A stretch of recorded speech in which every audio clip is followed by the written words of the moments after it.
Hello students.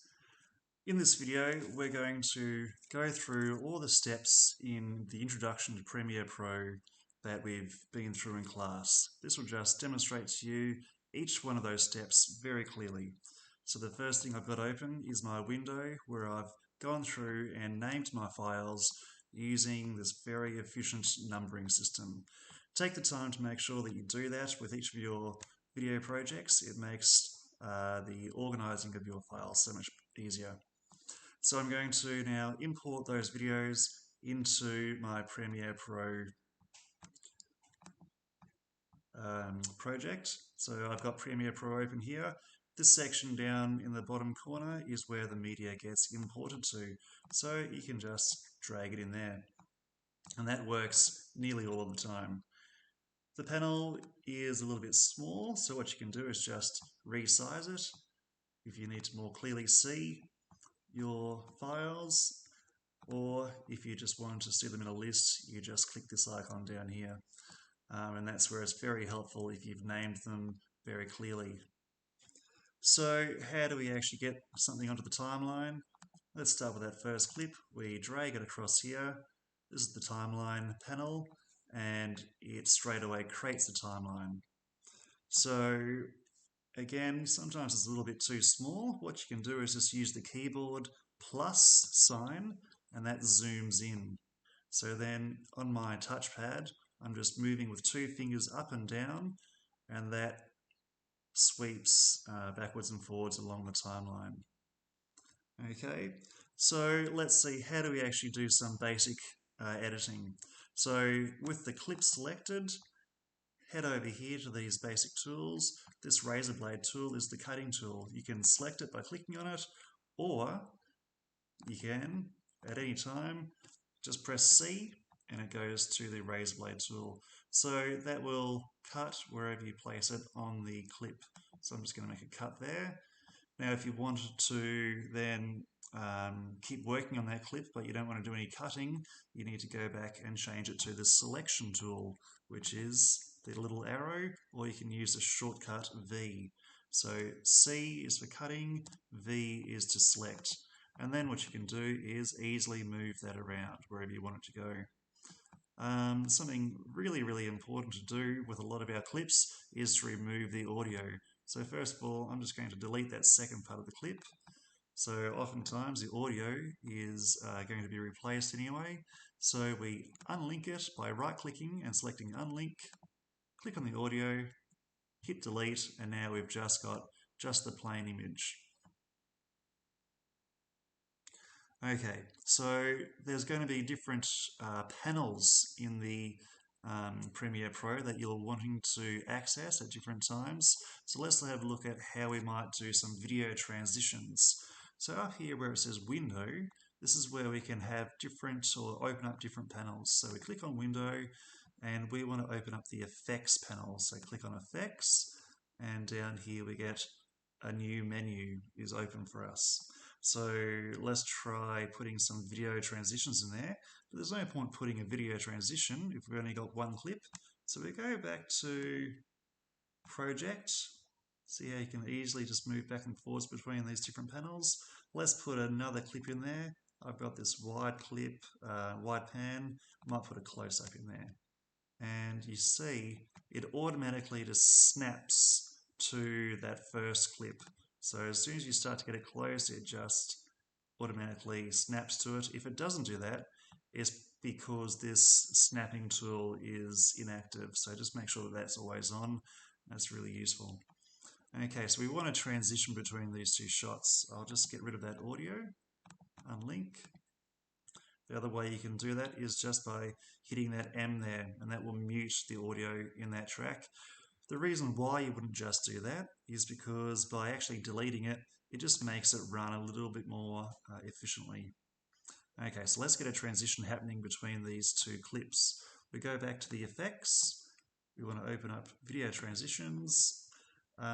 Let's have a look at the dissolve ones that are available to us. There's a cross dissolve there. If we just drag it over here and put it there, watch the playback, And there's our cross dissolve. You can see that the timeline now has a little red feature here. What that means is that it has not been rendered. And before we export something, we want to make sure that everything is rendered. So we go to sequence and we just click render into out. And that scrubs through what we've got so far in the timeline and any effects that we've done or any changes that we've done to the clips. It actually makes these, actually finalizes them. Okay, so now it's completely green, which means everything has been rendered and you should get a much smoother playback. So now when we watch that cross dissolve, it runs a little bit more smoothly. Again, you can move these panels around, just get a closer view. If you ever wanted to watch a panel in full screen, the small little key at the very top of your keyboard, beneath the escape key, right next to the number 1 key, if you hit that, it'll make that panel full screen, and hit it again and it'll go back to its place. Okay, so the next thing we want to look at is a few other video effects. So we've got that dissolve in there. Let's say we wanted to get a little bit artistic. In this video effects section, there's lots of different things that we can find in here to start to play around with the video to really manipulate it.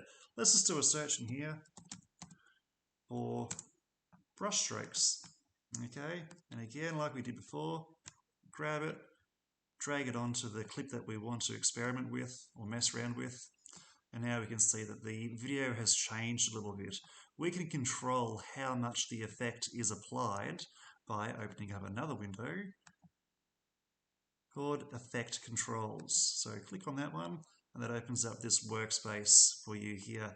This is something that you'll become to use very, very frequently. It's very useful. This is where we'll be putting in things like keyframes that will control how much effects are applied when effects are being turned on and off. So we've just applied an effect called brush strokes. If we just scroll down a little bit, we'll see it here.